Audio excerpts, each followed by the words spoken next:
Everyone, কেমন আছো তোমরা সবাই? সেমতি স্টোরিজের একটা নতুন ব্লগে তোমাদের সকলকে জানাই স্বাগত আর অনেক অনেক ভালোবাসা। এখন বাজে হচ্ছে সকাল 8:35। 8:35টা ইউজুয়াল টাইম নয় আমার ঘুম থেকে ওঠার এই বাড়িতে, কারণ আমি 9টা কি 9:15 এরকম, তাও 9:30টাও হয়ে যায়। গতকাল আবার আরো দেরি হয়ে গেছে, 10টা 20 হয়ে গেছে, এরকম সময় ঘুম থেকে উঠি।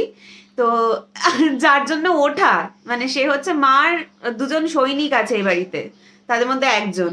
সে সকালবেলা একদম সকালে আসে। কটার সময় আসো তুমি?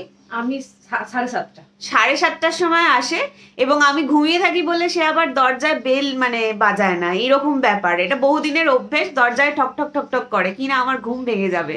কিন্তু তার মানে অন্যান্য কাজকর্মের পাশাপাশি মেজর কাজগুলো মানে খুচখাচ কাজ রয়েছে, যেমন আমার কানের দুলের ডাটি ভেঙে গেছে রিসেন্টলি, সেটা সে সারিয়ে এনেছে। এই ধরনের ইম্পর্টেন্ট কাজের জন্য সে আছে। সে হলো অপর্ণা দি। এই যে হাই। এই অপর্ণা দি আমাদের বাড়িতে তুমি কতদিন ধরে রয়েছো? অনেক 7 বছর হয়ে যাচ্ছে। 7 বছর হলো রয়ে গেছে। আমি যাওয়ার সময়তে কান্নাকাটি করে আর ভীষণ মানে মিশুকে অনেকক্ষণ ধরে কথাবার্তা বলে, আমি যেগুলো একটাও টের পাই না, কারণ খুব আস্তে আস্তে কথা বলে আমার কথা ভেবে। বলো কেন ঘুমিয়ে থাকে, তুলতে ভালো লাগে না কেন? অনেক পরিশ্রম করে তো ওই জন্য তুলতে ভালো লাগে না, ওঠাতেই চায় না। হ্যাঁ, নার্ভাস হয়ে যাচ্ছে। নার্ভাস হতে হবে না, না নার্ভাস হচ্ছি না, মানে যাওয়ার টাইম হয়ে যাচ্ছে ওটা ভাবলেই তো। ওটা ভাবলেই আবার মন টন খারাপ হয়ে যায়। কিন্তু তোমার জন্য একটা জিনিস আছে, সেটা হচ্ছে যে একটা নেল পলিশ আছে, এই নাও। তুমি দুলটা সারিয়ে দিয়েছো আমার। দুলটা সারানোর জন্য এটা দিলাম। আর তা বাদে যে ক্রিম গুলো দেওয়া হয়েছে সেটা তুমি ইউজ করছি। আর সব থেকে বড় কথা, ওকে সবাই ভালোবাসা দিও, খুব খুব ভালোবাসা দিও। আমরা তো দিচ্ছি, তোমরা দাও আরো বেশি করে। হ্যাঁ, তো ইমোশনাল হতে হবে না, ইমোশনাল হতে হবে না। মোট কথা ওর সাথে আলাপ আমি করাতেই পারি না। মানে ও এমন সময় এসে এমন সময় বেরিয়ে যায়, মাকে বলেছে তুমি আমাকে কেন ডাকোনি, আমি উঠতে পারলাম না। ঠিক আছে, সবাই ভালো থেকো। কেন আর আমি কিছু বলবো বুঝতেই পারছি না। আরে না, বলতেও হবে না। তুমি এই যে মিষ্টি করে হেসে দিয়েছো, এটাই অনেক আজকের জন্য আমার মনে হয়। এই যে মার দ্বিতীয় সৈনিক দীপাদি আমাদের সুন্দর সুন্দর রান্না করে করে খাওয়ায়। এখন লুচি ভাজা চলছে। ওই যে কেমন আছো বলো? খুব ভালো আছি। আর লুচি এখন দিদি খেতে চায়, তাই ভেজে দিচ্ছি। দিদি চলে যাবে বাইরে, আর দিদিকে সবাই সাপোর্ট করো। খুব ভালো। হ্যাঁ না, বলছিল তার আগে যে কি বলবো বুঝতে পারছি না, কি বলবো একটু বলে দাও। তাহলে বলো যে আমাকে তুমি কত ভালোবাসো, আমি কত ভালো ভালোবাসি, তুমি খুব ভালো। আর ও খুব মিস করে আমাকে। হ্যাঁ, প্রচুর মনে করি। দিদি যখন বাইরে চলে যায় প্রচুর মনে করি। আমি এই জায়গাটায়, বাইরের জায়গাটায় বসি আর ও বারবার বলে যে তুমি চলে যাও। একটু আগেও বললো যে তুমি চলে যাবে, জায়গাটা আবার সেই একা মানে ফাঁকা হয়ে যাবে, কিরকম একটা লাগবে। তো দীপাদিও আমাদের বাড়িতে অনেক দিন ধরে আছে আর ভাতের রান্না ভীষণ ভালো। তো সেইটা আপাতত মানে লুচি তরকারিটা খাচ্ছি, কিন্তু এর মধ্যে ইচ্ছা আছে একটুখানি ফ্রাইড রাইস করে খাওয়াবে। হ্যাঁ, খাওয়াবো। এর মধ্যে যে কদিন আছি তার মধ্যে একদিন তো করতেই হবে। হ্যাঁ, খাওয়াবো। ফ্রাইড রাইস আর কষা মাংস, বুঝেছো? হ্যাঁ, খাওয়াবো। কি বলবো? হ্যাঁ, তো রান্না করা তো রয়েছে, রান্না করার পাশাপাশি আরো কাজ রয়েছে যেটাও করে মানে দিলে। কিন্তু তার মধ্যে কাজ, কারণ ওর দুটো ছেলে রয়েছে, একজন আবার মাধ্যমিক পরীক্ষা দেবে, তাই তো? একজন মাধ্যমিক দেবে আর একজন ক্লাস 4-এ পড়ে। কিন্তু তার মধ্যেও ওকে রিকোয়েস্ট করলে ও শাড়িতে ফলস বসিয়ে দেয় এবং খুব নিখুঁত ভাবে বসিয়ে দেয়। আর সেটা সত্যিই মানে আমাদের খুব উপকার হয়, অন্য কোনো দোকানে দিতে যেতে হয় না। একটুখানি দীপাদিকে রিকোয়েস্ট করতে হয় যে তোমার ব্যস্ততা আছে, ঠিক আছে তুমি একটুখানি করে দেবে, এরকম বলতে হয়, কিন্তু ও করে দেয়। তো যাই হোক, তুমি থাকো, রান্না বান্না করো, সুস্বাদু খাবার করো। এই যে লুচি ভেজেছে দেখো, প্রত্যেকটা লুচি ফোলে ওর। তো লুচি তরকারি খাবো আজকে, তারপরে আবার আসছি, ঠিক আছে? টাটা করে দাও। আজকে হলো শনিবার, লুচি টুচি খেয়ে তো ব্রেকফাস্ট হয়ে গেছে করা, আর এখন বাজছে 12:10। আমি মা বাবা যাচ্ছি হচ্ছে বইমেলাতে। গত বছরও আমরা গিয়েছিলাম, তাই না? গত বছরও গিয়েছিলাম। আর এটা হচ্ছে বহু পুরনো কম্বিনেশন, মানে আমি বন্ধুদের সাথে একবারই গেছি। বন্ধু বলতে সৃজিতা আর সূচনা, মানে আমার কলেজের দুই বান্ধবী, তাদের সাথে গেছিলাম। আচ্ছা, পেছনে কিন্তু সরস্বতী ঠাকুর রয়েছে, যার মুখটা এখন দেখানো যাবে না, তো সেটা আজকেই আমাদের বাড়িতে আর কি ঠাকুর এলেন, তো সেইটা দেখতে পাচ্ছ তোমরা। ব্যাপারটা হচ্ছে যে আমি ওই একবারই গেছি বন্ধুদের সঙ্গে, আর বাকি সব সময়তেই বাবা মার সাথেই সেই ছোটোর থেকে চলে আসছি বইমেলাতে। তো সেই জন্য আজকে ভাবলাম যে ঠিক আছে, সময় যখন আছে হাতে, বইমেলাটা ঘুরে আসি বাবা মার সাথে। ডাকা হচ্ছে, মানে ট্যাক্সি ডাকা হচ্ছে, বেরিয়ে পড়ি, বাইরে বেরিয়ে আবার তোমাদের সঙ্গে শেয়ার করছি।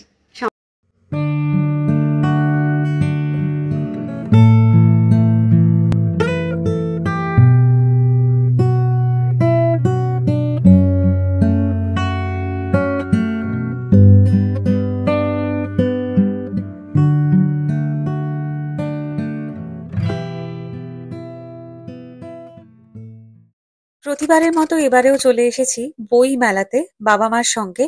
তবে কিছুক্ষণ আগে তোমাদের বলেছিলাম যে শুধুমাত্র বাবা মার সঙ্গেই এসেছি আর একবার বন্ধুদের সঙ্গে। মনে পড়লো পরে যে একবার কিন্তু সৌরভের সঙ্গেও এসেছিলাম। বইমেলাতে আসার পরে প্রথমেই আমরা চলে এসেছি নাট্যচিন্তা ফাউন্ডেশনের স্টলে। সাধারণত বইমেলা যখনই আমি বাবা মার সঙ্গে এসেছি, প্রথমে এই স্টলটা দিয়েই শুরু করা হয়, যেহেতু এই স্টলে মানে এই নাট্যচিন্তা পাবলিকেশন হাউসের মারফত প্রচুর বই বাবা পাবলিশ করেছেন। বাবা নিজের লেখালেখির কাজ এই স্টল থেকে কিন্তু আমরা পেয়েছি বহুবার। তবে এ বিষয়ে আমার থেকে আমার বাবা বেশি ভালো বলতে পারবে, বাবার কাছ থেকেই শুনে নাও। আসলে আমরা প্রত্যেক বছর তো বইমেলায় আসি, সেমতি আসে আমার সঙ্গে, আসে ওর মা, সবাই মিলে আসি। আর আমাদের প্রিয় কিছু বুক স্টলস আছে যেগুলো আমরা সব সময় যাই, সারাক্ষণ সেখানে কাটাই। তার মধ্যে নাট্যচিন্তা একটি, এবং নাট্যচিন্তায় রথীন চক্রবর্তী এবং তন্দ্র চক্রবর্তী এতদিন আমাদের সঙ্গে সম্পর্ক, এত ভালো সম্পর্ক। বিশেষ করে রথীনদার কথা আমার ভীষণ মনে পড়ে। এখন আমাদের মধ্যে নেই রথীনদা, কিন্তু রথীনদা আমার এই যে লেখালেখি, আমি যে বিভিন্ন প্রবন্ধ লেখায় উৎসাহিত হয়েছি, সবই রথীনদার জন্যে। এরকম অনেক বিশিষ্ট মানুষরা আমাকে সহযোগিতা করেছেন। আজকে এসে আমরা সেই নাট্যচিন্তায়, রথীনদা নেই কিন্তু রথীনদা আমাদের সঙ্গে সবসময় আছেন। এই যে ঘুরে বেড়াবে এর মধ্যে দিয়ে তার মনে হবে রথীনদা আছেন, আর আছেন তন্দ্র চক্রবর্তী। এবার হ্যাঁ, প্রথমত তো আমরা প্রতিবারই এই স্টলটা দিয়েই শুরু করি, মানে নাট্যচিন্তা স্টলেই প্রথমত আসা। তো তুমি কেমন আছো আগে সেটা বলো। আমি খুব ভালো আছি, কাজের মধ্যে আছি, কাজে খুব ভালো আছি। কাজের মধ্যে থাকাটাই ভালো সব থেকে, আর বইমেলার সময়টা একটা অন্যরকম আমেজ থাকে। হ্যাঁ, তো কিরকম এবারে বইমেলাটা তুমি কিরকম ফিল করছো? এখন পর্যন্ত যে খুব ভিড় হয়েছে তা নয়, তবে এটাও ঘটনা যে নাট্যচিন্তার একটা অন্যরকম রিডারশিপ আছে। যারা আমাদের যে প্রান্তেই স্টল পড়ুক না কেন, মানুষজন খুঁজে নাট্যচিন্তা আসেন এবং কি বই বেরোলো না বেরোলো এটা খোঁজ নেন। আর আমাদের যেটা আরেকটা ব্যাপার, সেটা রথীন থাকতে যেটা ছিল যে সমস্ত বই যা যা অ্যানাউন্স করা হবে সব বেরোতে হবে, সেটা মেনটেন করার চেষ্টা করি, এবং এবারও সেটা মেনটেন হয়েছে। যা যা আমাদের মানে প্রস্তাব ছিল যেগুলো ছাপা, সবগুলো। আর স্টল নাম্বারটা আরেকবার একটুখানি 310 300 গেটের কাছে, 6 নম্বর গেটের কাছে 310 হচ্ছে স্টল নাম্বার নাট্যচিন্তার। কলকাতা বইমেলা প্রত্যেকটা কলকাতাবাসীর কাছেই একটা অন্যরকম আবেগ বা অন্যরকম ইমোশন। তবে আমার মনে হয় যত আর কি দিন যাচ্ছে, আধুনিকতার সঙ্গে সঙ্গে এই বইমেলার রূপটাও হয়তো অনেকটাই পাল্টে যাচ্ছে। অনেক সময় তো অনেক রকম বিতর্ক উঠে এসছে যে কলকাতা বইমেলাতে কেউ আর এখন বই কিনতে যায় না, শুধুমাত্র খাওয়া দাওয়া করতে যায় এবং তার পাশাপাশি সেলফিও তুলতে যায়। সে কথায় পরে আসছি, তবে তার আগে বলি যে আশাদ্বীপ এই পাবলিকেশন থেকে আমার বাবার দুটি বই পাবলিশড হয়েছে। তাদের মধ্যে একটি হলো কাঞ্চন দাশগুপ্ত সৃজনের সংগ্রাগে, আর অন্যটি হলো ভারতীয় নবনাট্যের স্বর্ণযুগ 12 জন যুগনায়ক। এই দুটি বই আমার বাবার লেখা, এবং দুটি বইয়ের মুখবন্ধ লিখেছেন শ্রী সমীক বন্দ্যোপাধ্যায়। হ্যাঁ, তখন যেটা তোমাদের সঙ্গে বলছিলাম যে বইমেলার রূপটা হয়তো এখন সময়ের সাথে সাথে অনেকটা পাল্টে গেছে, এবং মনে হয় যে শুধুমাত্র অন্য উদ্দেশ্যেই মানুষ এখানে আসে। এই যে যেমন বিভিন্ন জায়গায় ব্যাগের দেখছি দোকান রয়েছে, আর খাবারের স্টলের কথা তো বাদই দিলাম। কিন্তু একটা জিনিস বলো, মেলা মাত্রই কিন্তু এই জিনিসগুলো থাকে। বইয়ের পাশাপাশি এগুলো থাকবে না, এগুলোর উপস্থিতি থাকবে না, এটা কখনো হতে পারে না। আর আমার মনে হয় যে যাদের বইয়ের প্রতি একটা ভালোবাসা রয়েছে, বই যাদের প্রচন্ড ভালোবাসার জিনিস, তারা হয়তো শুধুমাত্র বইমেলার অপেক্ষাতেই থাকেন না, তারা সারা বছরই কোনো না কোনো সময়তে বই সংগ্রহ করেন। এবং আমি যেটা মনে করি যে বইমেলায় এই যে সবাই মিলে একসঙ্গে আসা, বিভিন্ন বই দেখা, কয়েকজন সেই বই নিয়ে আদান প্রদান করা, আলোচনা করা নিজেদের মধ্যে, এবং সেটা একদমই ইনফর্মাল আলোচনা, এই সবকিছুর জন্যই আমার মনে হয় বইমেলাতে কিছু সংখ্যক মানুষ আজও একই রকম ভাবে উৎসাহী হয়ে আসেন এবং উপভোগ করেন। আমরাও কিন্তু খানিকটা সেটাই করছিলাম। তবে হ্যাঁ, আমার বাবা আবার মাস্ক পরে রয়েছে, কারণ এখানে এয়ার পলিউশনের কথা না বললেই নয়। মা হাসছে ঠিক কথায়, কিন্তু আমি আর মা বারবার একই কথা বলে যাচ্ছি, প্রচন্ড গরম, পারা যাচ্ছে না। আর তারই মধ্যে শ্রমণার সঙ্গে দেখা হলো। শ্রমণা কে জানো? আমাদের ইউটিউব পরিবারের সদস্য। কিন্তু এই সময় শ্রমণা আর আমি যখন কথা বলছিলাম, তখন যে মিউজিকটি চলছিল সেটি যদি এখন আমি চালিয়ে দিই এখানে, তাহলে কপিরাইটের আবার একটা বড়সড় ইস্যু চলে আসবে। শ্রমণার সঙ্গে যে কথাগুলো হলো সেগুলো আর তোমাদের শোনাতে পারলাম না, কিন্তু আমি নিজে শুনলাম আর সংগ্রহে সেটা রেখে দিলাম। এইটাই আমার কাছে আজকের একটা বিশাল বড় প্রাপ্তি আমি মনে করি। শ্রমণার সঙ্গে একটা দারুণ ছবিও তুলে নিয়েছিলাম। সত্যি ভীষণ ভীষণ ভালো লাগলো। তারপরেই আমরা চলে গেছিলাম এই জৈন শিল্প মন্দিরের একটা স্টল রয়েছে সেখানে। আমি যখনই পুজোর সময়তে বাগবাজারে ঠাকুর দেখতে যাই আর যখনই বইমেলা আসি, এই স্টলটায় আমি একবার না একবার তো আসবই। হয় সামান্য একটুখানি আচার নেব, আর তার পাশাপাশি হজমিও নেব। এই দুটো জিনিস না নেওয়া পর্যন্ত আমি যাই না। আর সবশেষে আমরা গেছিলাম মিত্র ও ঘোষ এই পাবলিশার্সে, এবং এখান থেকেও দুটি বই নিয়েছি। তবে যা বই কিনেছি সেটা বাড়ি গিয়ে তোমাদের সঙ্গে ভালো মতন শেয়ার করছি। আমরা মোটামুটি এই 12টা, সোয়া 12টা নাগাদ পৌঁছেছিলাম, আর 2-2.5 ঘন্টা ঘুরেছিলাম। ভালোই ঘুরেছিলাম, আর বেশ নিজেদের পছন্দ মতন ঘুরেছিলাম। কাজে কোনো জায়গাতেই স্ট্রেস ফিল হয়নি। তবে যেটা হয়েছে সেটা হলো মারাত্মক গরম অনুভব হয়েছে। সেইটা কোনোভাবে যখন মেলা থেকে বেরিয়ে গেলাম, একদম বাইরের দিকে গেলাম, সেই সময়টায় বেশ আরাম হচ্ছিল, তখন একটু ভালো লাগছিল, ওই হাঁসফাঁসানিটা একটু হলেও কমেছিল। ট্যাক্সিতে উঠে পড়েছি, এখন আমরা বাড়ি যাচ্ছি, মানে বইমেলা থেকে। বাপরে কি ভয়াবহ হাঁসফাঁসানি গরম আজকে, হঠাৎ করে গরম পড়ে গেছে। মা বলছে যে আসলে ঠান্ডায় থেকে থেকে এমন হয়ে গেছে, সেই জন্য বোধহয় গরমটা, কিন্তু না, ওভারঅল আজকে দারুণ গরম আছে। সেটাই মানে একটুখানি গাড়িটা চলাতেই হাওয়াটা দিচ্ছে, এটাতে আর কি আরাম হচ্ছে। তো যেতে আরো মোটামুটি আধ ঘন্টা তো লাগবে। বাড়ি যাই, তারপরে একটু ফ্রেশ ট্রেশ হই, তখন একটু আরাম হবে।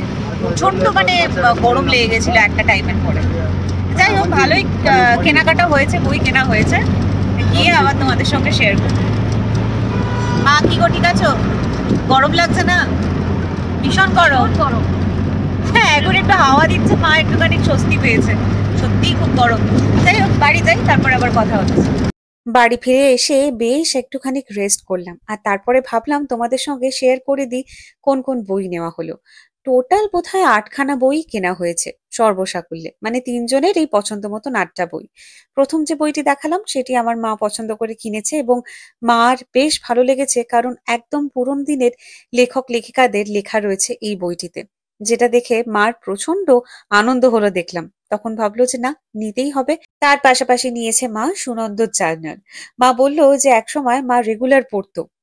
সুনন্দ এই নামে নারায়ণ গঙ্গোপাধ্যায় লিখতেন এই জার্নালটি, এবং মা বলল যে সমাজের বিভিন্ন দিক তুলে ধরা হতো এই জার্নালে, যেটা খুব রসবোধের সঙ্গে কিন্তু লেখক লিখেছিলেন। তার জন্য মা হঠাৎ করে যখন দেখতে পেল এই বইটি, তখন ভাবলো যে না, এটা নিতেই হচ্ছে। তার পাশাপাশি আমি নিয়েছিলাম স্বর্ণকুমারী দেবীর জীবনী নিয়ে একটি বই, এবং এই ছোট ছোট পকেট সাইজের বইগুলো পড়লে অনেকটাই কিন্তু তাড়াতাড়ি একজন মানুষ সম্পর্কে জানা যায়, সেই জন্য সেটিও নিয়েছিলাম। এছাড়া আরো কয়েকটি পাবলিশিং হাউস ঘুরে কয়েকটি বই নেওয়া হয়েছে। তবে তার মধ্যে এই যে দেখছো দুষ্প্রাপ্য রহস্য কাহিনী, এটা অবশ্য 2য় খণ্ড। তবে এটা দেখার পরে আমার মনে হলো যে না, এইটা একটা নিয়েই নি। এবং এখানে প্রথম খণ্ড হোক কিংবা 2য় খণ্ড, যে কোনো একটাতেই কিন্তু তুমি তোমার পছন্দ মতন গল্প পড়তে পারবে। আর যাদের লেখা রয়েছে এখানে, সেটা দেখে আমি ভাবলাম এইটা কিন্তু আমাকে সঙ্গে করে নিয়ে যেতে হবে, মানে দেশের বাইরে যখন যাব এটি সঙ্গে করে নিয়ে যাব। তার পাশাপাশি বিয়েতে পাওয়া বইয়ের মধ্যেও কয়েকটা নিয়ে নেবো, ব্যাস কাজ চলে যাবে। আজকে ঘোরাঘুরির পরে ডিনারটা একটু ইন্টারেস্টিং, কারণ বাবা বললো বাবা আজকে খাওয়াবে। বিবাহ বার্ষিকী উপলক্ষে আমরা যেটা হাটারি রেস্টুরেন্টে গিয়ে খেয়েছিলাম সেইটাই কিন্তু অর্ডার করেছিলাম আমরা। নিয়েছিলাম এগ নুডলস আর তার সঙ্গে নিয়েছিলাম গার্লিক চিকেন। আর এই দিয়েই আজকে আমাদের এই ডিনারটা দারুণ জমে উঠেছিল। ভিডিওটা তাহলে আজকে এখানে এই পর্যন্তই শেষ করছি। এই ডিনারের ঝলকটুকু দেখিয়ে কেমন লাগলো অবশ্যই কিন্তু কমেন্ট করে জানিও। আর যদি ভালো লাগে তাহলে একটা লাইক করে দিও। খুব শীঘ্রই দেখা হচ্ছে নতুন একটা ভ্লগে তোমাদের সকলের সঙ্গে। তোমরা সবাই খুব ভালো থেকো, সুস্থ থেকো আর সাবধানে থেকো। সরস্বতী পুজো রয়েছে, সেটাও খুব ভালোভাবে কাটিও। আর সেই নিয়েও কিন্তু ভ্লগ অবশ্যই থাকবে তোমাদের জন্য। তাহলে তোমরা সবাই আবারও বলে দিই খুব ভালো থেকো। আর আজকের মতন জানাই বাই।